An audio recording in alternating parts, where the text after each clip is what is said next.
Hello students, now we are going to start with the next topic of class 12 physics. In our previous lecture, basically we are continuing with that topic because in our previous lecture we have or I have told you about what is the working of our Venn diagram generator.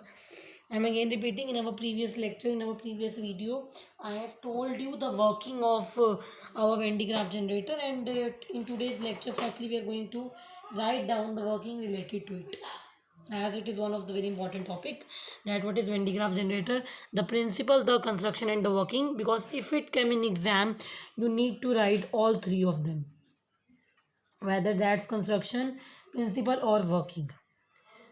Com C1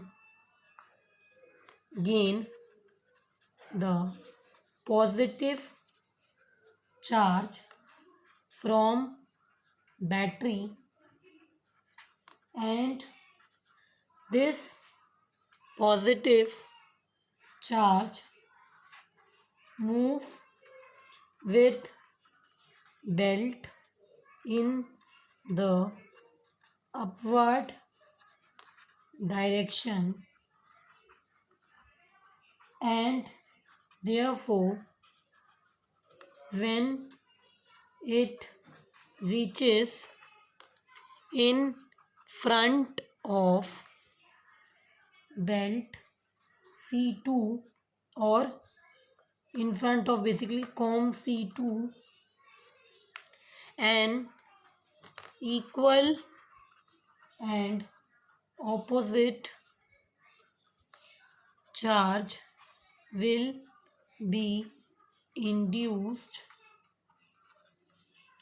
Therefore,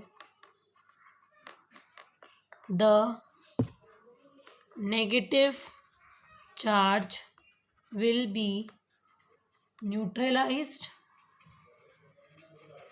and positive charge will spread on the conducting sphere and raise the potential of that sphere, and in this way it will raise the potential of that sphere, and when potential becomes 10 raised to power 6 volts, the positive ion will be repelled and hence that ion will hit with the target. It will hit with the target. So this is our working of our Venn diagram generator, and I have told you later. I have also told you that I am going to repeat this for you in the next lecture. Again, what has happened or what I have written in working is nothing but we have a com C1 over here. This com C1 will acquire the positive charge from this battery. इस battery से positive charge वो com C1 ले लेगी या acquire कर लेगी. Then this positive charge will start spreading on this belt. इस belt पर मेरा positive charge spread होना शुरू हो जाएगा, and as the charge spread it will, as this charge reaches in front of com C2, ये वाली जो हमारी कॉम है com C2, a positive and negative charges will be created in this portion, and hence the negative charges present over here will be neutralized due to this positive charges. क्यों? क्योंकि negative charge और positive charge एक दूसरे को cancel कर देंगे. So we can say it is better to write the term neutralization rather than cancelling. So we have written that the negative charge induced on com C2 will be neutralized by the positive charge present on that belt, and then the positive charge will start spreading on the conducting sphere. यहाँ से जो positive charge है वो spread होना शुरू हो जाएगा conducting sphere पर, and as the charge will spread on the conducting sphere we will get nothing but a high potential of 10 to the power 6 volt is obtained, and when this much potential is obtained, when this much value of potential is obtained, we will observe that the charge particle present over here will get an energy, or it is repelled by this positive charge, and thus this particle will hit the particle present at this point. This particle will hit the particle present at this point. So this is our theory related to our Van de Graaff generator. In this way we have done the, therefore in this way we are done with the construction working and the principle of our Van de Graaff generator, and you have to consider this topic seriously. It is one of the important topics. So continuing, consider some of the NCERT examples of the important questions which are related to the combination of capacitor in series and in parallel. Consider them first. Question क्या है भाई? There is a network of 4 capacitors. 4 capacitors हैं हम लोगों के पास. We have a network of 4 capacitors. How the capacitors are connected? We have this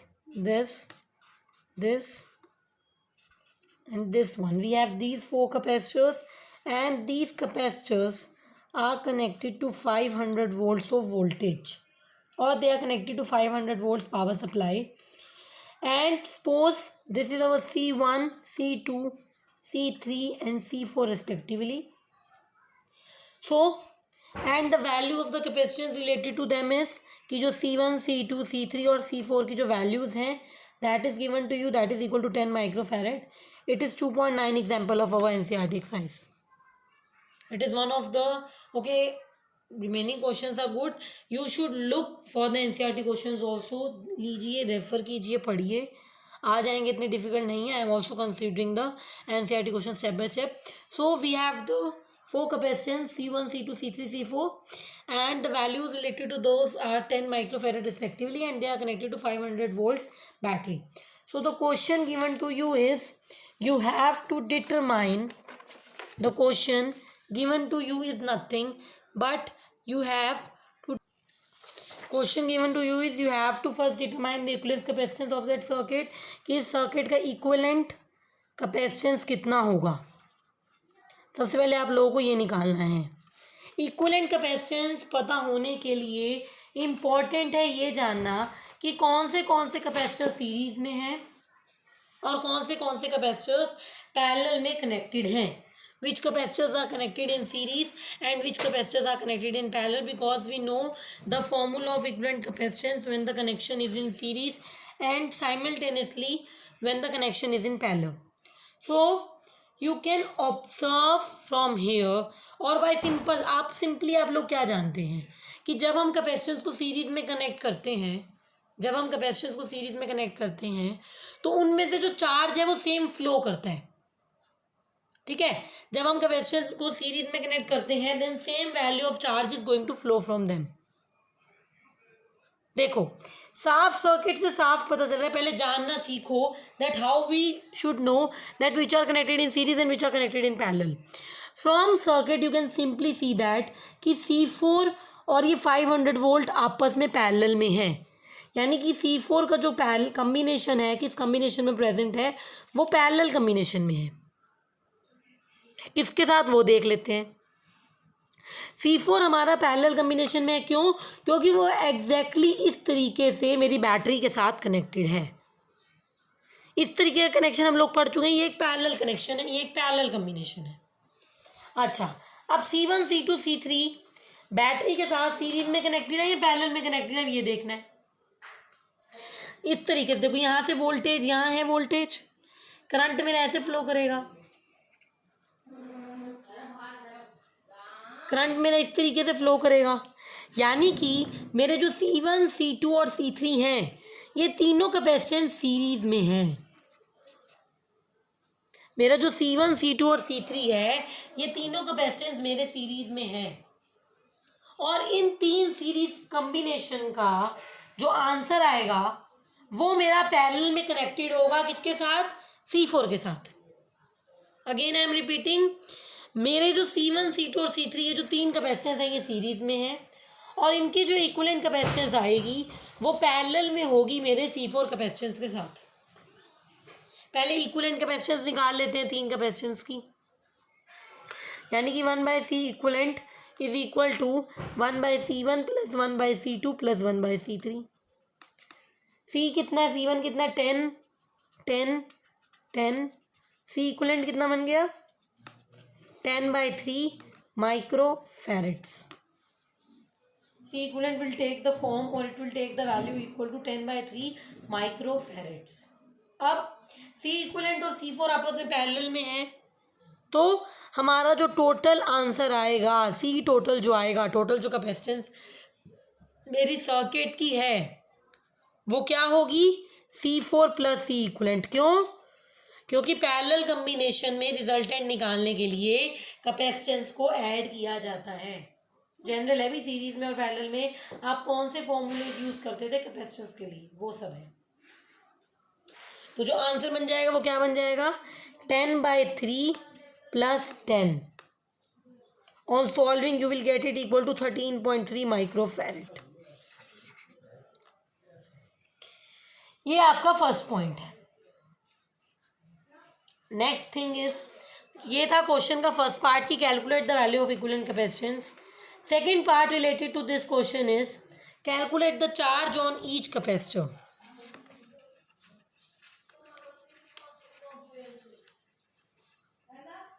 जो मेरे कैपेसिटर्स हैं उनके ऊपर चार्ज की कितनी वैल्यू है, ये मुझे निकालना है। अब क्योंकि C1 C2 और C3 पैरेलल में है, C1 C2 और C3 पैरेलल में है, पैरेलल का भूल गए हो, एक बार अपनी पैरेलल वाली कॉपी खोलो, उससे मैंने लिखवाया था कि पैरेलल में जो V होता है वो V1 plus V2 plus V3 के बराबर होता है। जितने भी वोल्टेजेस हैं उनको डायरेक्टली ऐड कर दीजिए और जो नेट वोल्टेज है उसके बराबर लिख दीजिए। बताया था मैंने कि पैरेलल कम्बिनेशन में जो नेट वोल्टेज होती है वो डायरेक्ट कम्बिनेशन ऑफ वोल्टेजेस होती है। मेरे पास 3 वोल्टेज है, V1 V2 और V3 वोल्टेज किसकी है, C1 C2 और C3 कैपेसिटेंस की वोल्टेजेस हैं। अब Q CV के बराबर होता है, यानी कि V Q/C के बराबर होता है। V मेरा Q/C के बराबर होता है। हमें पता है कि सीरीज कम्बिनेशन में, in series combination the value of charge remains the same, यानी कि अगर तीन कैपेसिटेंस C1 C2 और C3 सीरीज में कनेक्टेड हैं तो उन तीनों के ऊपर जो चार्ज फ्लो करेगा, उन तीनों के लिए जो चार्ज की वैल्यू होगी वो सेम होगी, that is definitely going to be same. So V1 क्या हो जाएगा, Q/C1, V2 क्या हो जाएगा, Q/C2 और V3 क्या हो जाएगा, Q/C3। Q/C1, Q/C2 and Q/C3।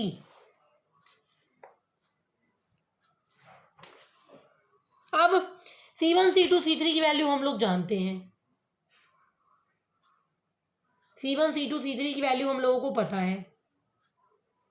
V क्या है, कितनी बैटरी की वोल्टेज हम लोगों ने कनेक्ट की है वो हमारी V है। कितनी बैटरी की वोल्टेज हम लोगों ने कनेक्ट की है वो हमारी V है। तो V की जगह 500 वोल्ट्स आ जाएगा, Q कॉमन हो जाएगा, 1/C1 plus 1/C2 plus 1/C3। C1 C2 और C3 की वैल्यू हम लोग जानते हैं कितनी है। And on solving them we will get the value of Q equal to 1.7 into 10⁻³ coulombs. इतनी वैल्यू आ जाएगी चार्ज की। अब ये चार्ज वो चार्ज है जो तीनों कैपेसिटर्स में से फ्लो करेगा, क्योंकि सीरीज में कैपेसिटर्स में से कितना चार्ज फ्लो कर रहा है वो हमेशा इक्वल रहता है। In series combination the equal amount of charge flows through all the capacitors. अब पैरेलल के लिए कहानी कैसे बदलेगी, एक कैपेसिटर बचा है C4, उसके लिए आप लिख दो Q/C4।